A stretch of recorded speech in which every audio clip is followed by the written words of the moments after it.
Hi, my name is Amelia Gora. I'm a longtime researcher.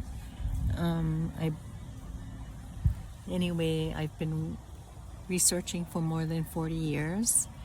The whole point of this film is to tell all the kanaka maoli to do your homework and come back home, because all kanaka maoli still own land, and it's called allodial titles. So that's one of the research areas that we found. Kanaka maoli were given property, forever properties, by Kamehameha III. And guess what? No taxes are due, providing your ancestors paid commutation. And these are forever properties, free from taxes. And but anyway, that's one of the findings. The other finding is that there are many Kamehamehas.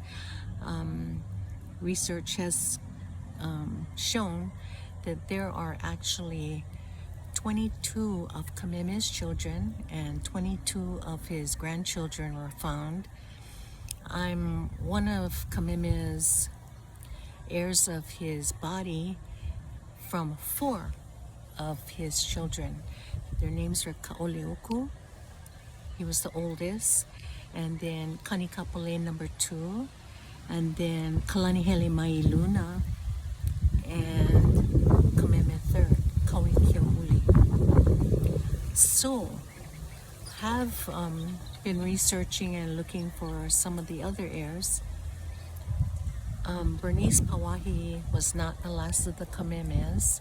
In fact, descent from Kalola, who was her true cousin, but also a stepsister, because Bernice Pawahi's father, Abner Paki, he married our ancestor after his brother passed, who was Kalanihele Mailuna son, and both of them are the sons, but we're from Kalani Ulumoku, and Kalani Ulumoku was the brother of Abner Paki.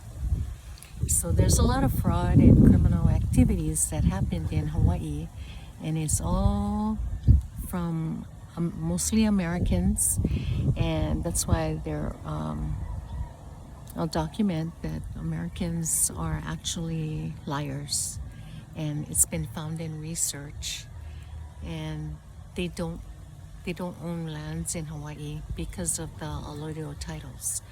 Now, the allodial titles, that's one of the programs. Another one that was found is the Konehiki program.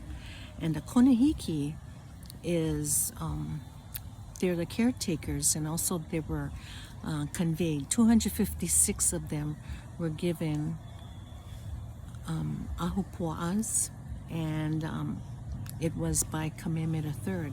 So those are allodial titles also.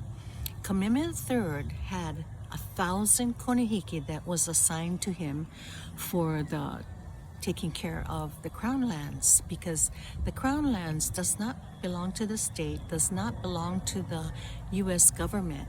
It's his private properties. Private properties under international law belongs, cannot be taken by foreign, aliens, by Americans. But anyway, he had 1,000 assignments for Konehiki, and Kekoanaoa, who was the father of Kamehameha IV and V, and Victoria Kamamalu, he also had 1,000 Konehiki assigned. Now these are permanent projects, permanent issues that the state has no authority over, because mainly they have no annexation. We found the examples of why there's no annexation. It's all fraud. And if you look up Dr. Alfred de Zea's letters, he'll come out and tell you it's a fraudulent, claim to annexation. But we have the evidence, research. So there's a lot of exciting things, but kanaka maoli,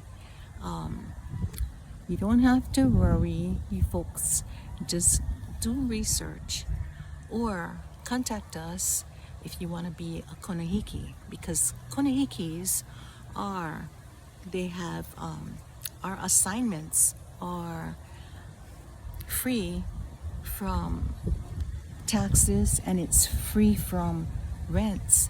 So contact us. I'm a Kamehameha descendant and also Kalani Pu'u's descendant from 4 of his children. And I'm a Kaumuali'i descendant from 2 of his children. And Kaumuali'i was from Kauai. And also I'm a John Young Isaac Davis descendant. And they were the counselors of Kamehameha when they came into Hawaii. And Isaac Davis had 3 children, Hu'il Davis, Kali Davis, and Peke Davis. I'm Hu'il Davis descendant. I'm one of the heirs of his body, and also Peke Davis. And Peke Davis was the youngest, but we're all mixed, you know. We have the bloodlines of all the various ali'i and documented, because my great-great-grandmother was Princess Po'omaikalani, and she was the one who started off the Hawaiian Genealogical Society during King Kalakaua's days. Now, King Kalakaua, he was married to Queen Kapiolani, and Queen Kapiolani was the Hanai daughter, adopted daughter of my own great-great-grandfather, and his name was Kaluakini.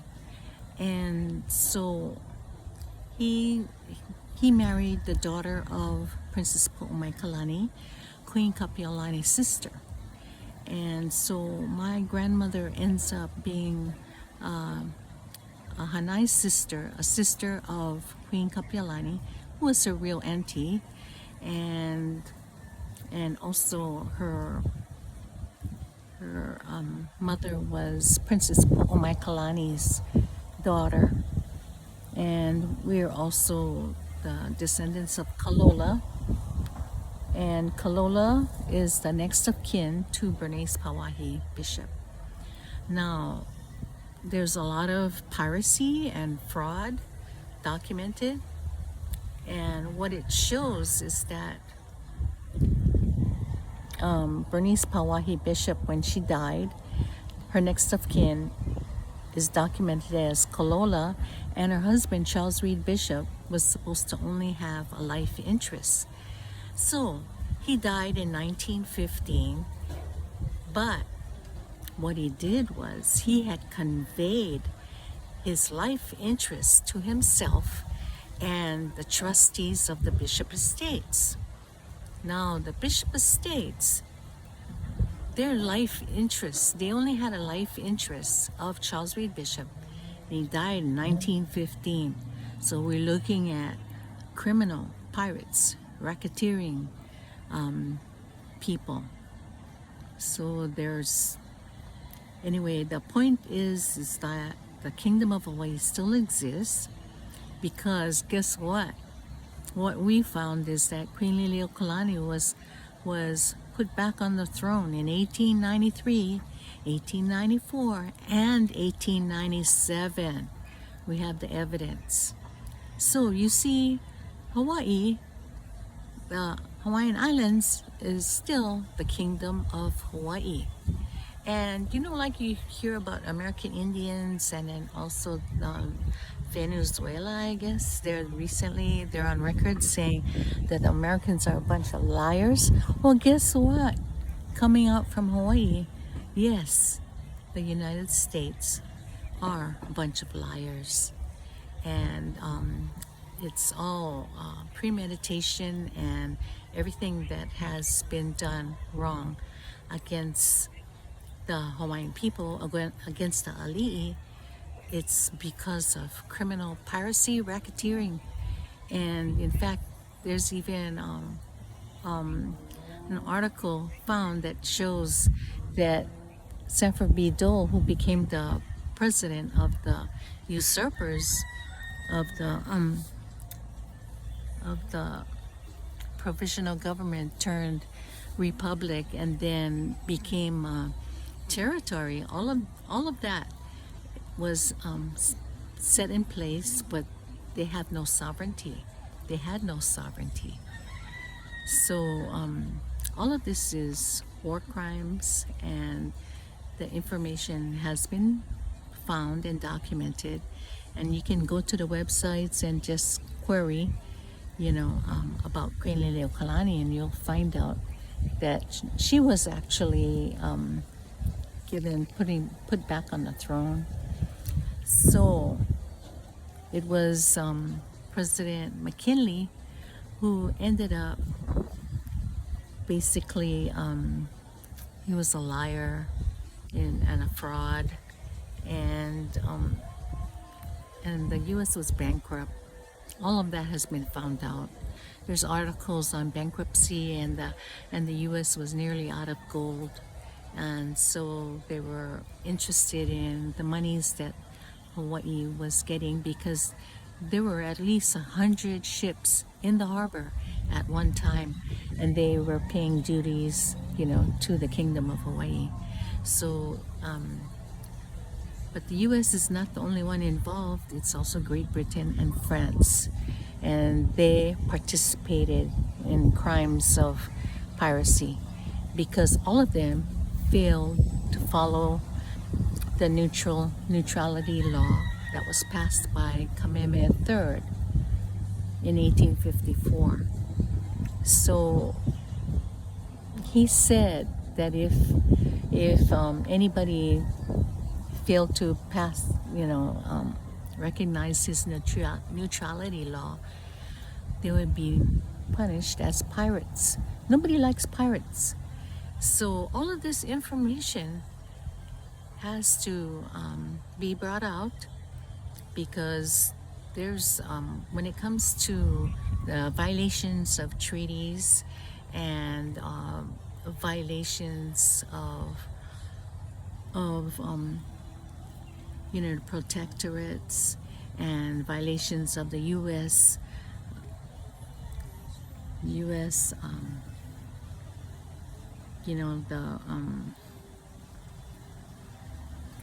The laws, and there's a supremacy clause, Article 6, and it comes under, affects the U.S. Constitution. These are all violations that's documented, and if you notice in the history books, they kind of scoot aside, try to hide all of this. And then Great Britain and France also, there's an article talking about the breaches of the stipulations, because they had said that they wouldn't overthrow the Kingdom of Hawaii. So we're talking about a whole bunch of thieves and criminal activities. But meanwhile, all Kanaka maoli should know that there are many Kamehas, and the Kanaka maoli are the landowners, and to the aliens, they could only have 30 years, and that's it. So it's only the Kanaka maoli that can actually own the lands in Hawaii. Okay, until next time, aloha.